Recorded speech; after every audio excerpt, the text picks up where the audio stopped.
Hello बच्चों, हमारा प्रश्न है इकाइयों की एक विशेष पद्धति में समय की एक इकाई 5 सेकंड, द्रव्यमान की एक इकाई 20 किलोग्राम तथा लंबाई की इकाई 10 मीटर हो तो इस पद्धति में शक्ति की इकाई होगी। तो चलिए हम इस प्रश्न को बच्चों हल करते हैं। अगर हम बात करें शक्ति, तो शक्ति होती क्या है? शक्ति होती है बच्चों हमारा जो है कार्य बटे ये हमारा होता है समय। अगर हम कार्य की बात करें तो कार्य हमारा क्या होता है? ये हमारा हो जाता है, ये होता है F इंटू एस बटे समय। ये हमारा हो जाता है बल गुणित समय, बल गुणित ये हमारा विस्थापन होता है।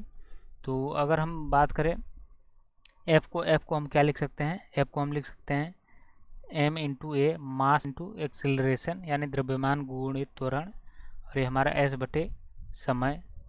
अब ये हमने फाइंड कर लिया है। तो अब चलिए हम यहाँ से देखते हैं। अब हमें यहाँ पर दिया है इनकी विमाओं में जो है, तो अगर हम बात करें तो हमें क्या दिया है? अब हमें शक्ति पूछ रहा है कि शक्ति की इकाई में क्या होगा। तो अब यहाँ से हम देखें तो समय की एक इकाई में हमें क्या दिया है? 5 सेकंड, द्रव्यमान की एक इकाई में 20 यानी, तो यहाँ पर सिमिलरली अगर द्रव्यमान को देखें m की जगह कितना रख देंगे? 20 आ जाएगा। और ये होता है त्वरण क्या होता है? मीटर पर सेकंड यानी द्रव्यमान बटे समय।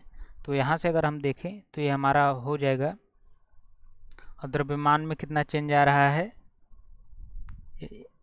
द्रव्यमान में हमारा आ रहा है, सॉरी, त्वरण क्या होता है? मीटर पर सेकंड स्क्वायर यानी लेंथ। तो हमारी लंबाई में कितना आ रहा है? 10 और बटे सेकंड स्क्वायर, सेकंड में 5 यानी 5 का स्क्वायर।